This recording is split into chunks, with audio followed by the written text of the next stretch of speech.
Hey there, fellow gardeners. Welcome back to Smart Garden, where we dig deep into the secrets that transform ordinary plots into extraordinary harvests. Today, I'm absolutely thrilled to share something that's going to change the way you think about your garden forever. Are you ready for your best garden yet? What if I told you the secret to explosive spring growth isn't just about what you do next spring, but what you remember to do this fall? You're about to discover the hidden power of autumnal soil amendments that will revolutionize your future harvests.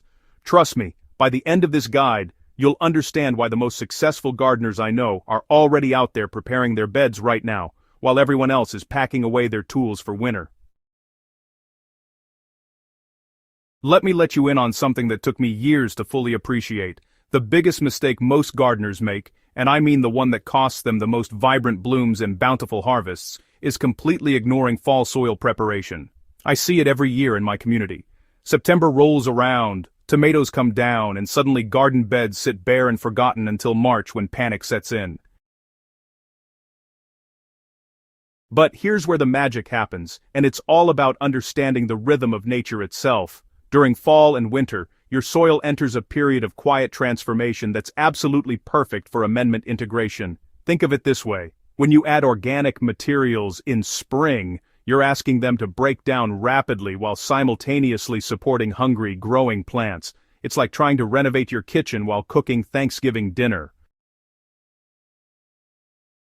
Fall, however, gives you months of dormancy where soil microbes can work steadily, methodically breaking down organic matter without competition. The freeze-thaw cycles of winter actually help incorporate amendments deeper into the soil structure, creating pathways for water and roots that you simply cannot achieve manually.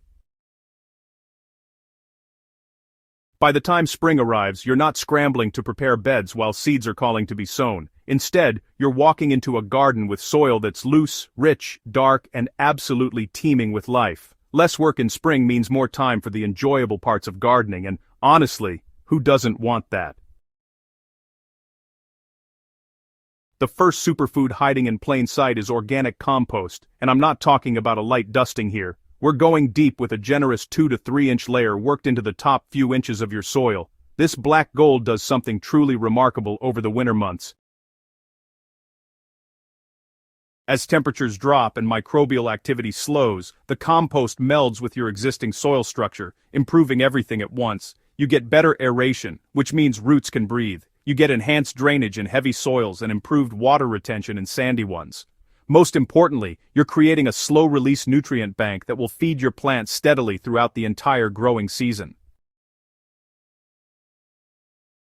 I've watched garden beds transform from hard, lifeless clay to crumbly, earthworm-filled paradise simply by committing to fall compost applications year after year. The second game changer is aged manure, and timing this application in fall is absolutely critical.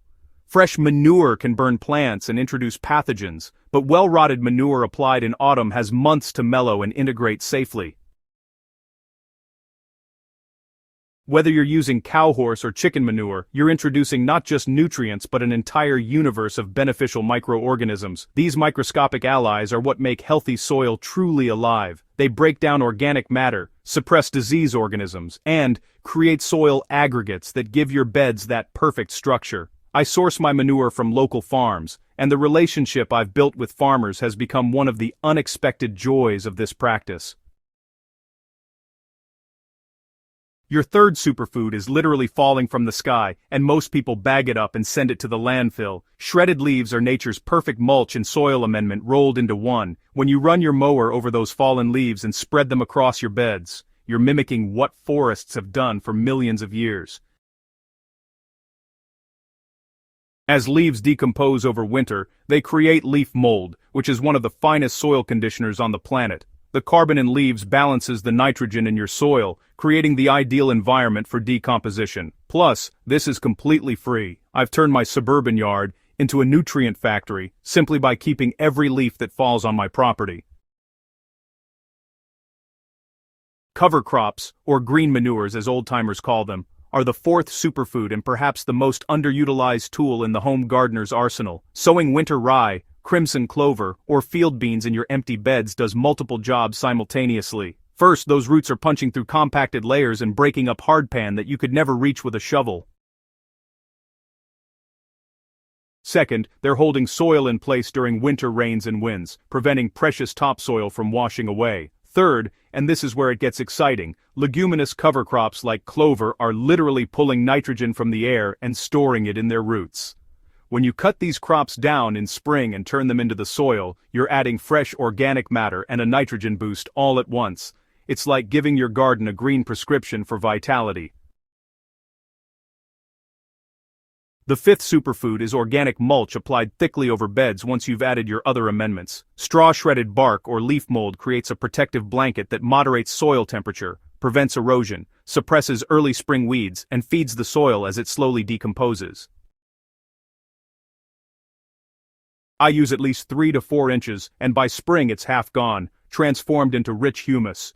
The earthworms that gather beneath mulch are nature's tillers, and you want to roll out the welcome mat for them. Worm castings are the sixth superfood and represent concentrated plant nutrition in its most bioavailable form. Even a modest application of these nutrient-rich castings mixed into your topsoil introduces beneficial microbes, improves water retention, and provides a gentle fertility boost. If you're not composting with worms yet, fall is the perfect time to start a bin. By spring, you'll have your own supply of this gardening gold. The seventh crucial autumn task is adjusting soil pH, and this is where a simple soil test becomes your roadmap to success. Most amendments that alter pH work slowly, which is exactly why fall application is ideal. If your test shows acidic soil and you're growing vegetables that prefer neutral conditions, adding lime now gives it months to react with soil particles and raise pH gradually.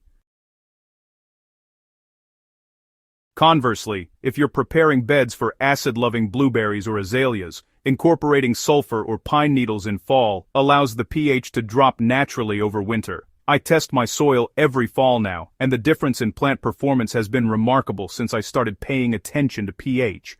Finally, the eighth superfood category includes targeted amendments based on what your soil test reveals. Bone meal for phosphorus, green sand for potassium, rock dust for trace minerals. These slow-release organic fertilizers need time to break down into plant-available forms. Fall application means they're ready when your plants need them most, during that explosive spring growth phase. This isn't about dumping random fertilizers. It's about precision feeding based on actual deficiencies. Understanding when to apply each amendment maximizes your results dramatically. I start my fall soil program right after the first light frost when I'm pulling out spent summer crops. Compost and aged manure go down first. Work gently into the top 6 inches without destroying soil structure. The key word here is gently. You want to incorporate materials while preserving the networks of fungal hyphae and air channels that exist in healthy soil. I use a broad fork rather than tilling, which maintains soil biology while loosening and aerating. Cover crops should be sown at least 4 to 6 weeks before your first hard freeze to give them time to establish. In my zone, that means late September or early October. Shredded leaves can go down any time through late fall, and I often apply them in layers as leaves become available. Mulch is my final layer, applied just before winter truly sets in. Worm castings and targeted amendments get worked in alongside compost, while pH adjusters should ideally be applied earliest of all to maximize their working time. The tools for this work don't need to be fancy. A good broad fork, a sturdy rake, a wheelbarrow, and a quality pair of gloves are honestly all you need. Some gardeners love their tiller, but I've found that hand tools preserve soil structure better and give you a more intimate connection with your beds. You learn to read your soil's texture, moisture, and life when you work it by hand. Here's what gets me most excited about fall soil amendment. You're not just preparing for one spectacular spring, you're building a legacy of fertility that compounds year after year. Every fall that you add organic matter, you're increasing your soil's organic content, which is the foundation of everything. Higher organic matter means better water retention during droughts, better drainage during floods, improved nutrient holding capacity, and more resilient plants that shrug off pests and diseases. I've watched my need for synthetic fertilizers drop to zero over 5 years of dedicated fall soil care. My pest problems have decreased as my plants have grown stronger and more vigorous. The soil food web in my beds is so robust now that plant health issues that used to plague me simply don't appear anymore. This is the power of working with nature's rhythms, rather than against them. So, here's my challenge to you today. Start your fall soil journey right now. Don't wait for perfect conditions or the perfect weekend. Get out there, spread some compost, scatter some cover crop seeds, mulch those beds. Your spring self will thank you when you're planting into the most gorgeous, friable, life-filled soil you've ever worked with. The garden of your dreams doesn't start with spring planting, it starts with fall preparation. If you found this guide valuable, please smash that subscribe button and hit the notification bell so you never miss our deep dives into smart gardening techniques. Share this with your gardening friends who are already putting their tools away. They need to hear this message. And drop a comment below telling me which of these 8 amendments you're most excited to try this fall. Let's build a community of gardeners who understand that the real magic happens in the off-season. Until next time, keep growing smart, and I'll see you in the garden.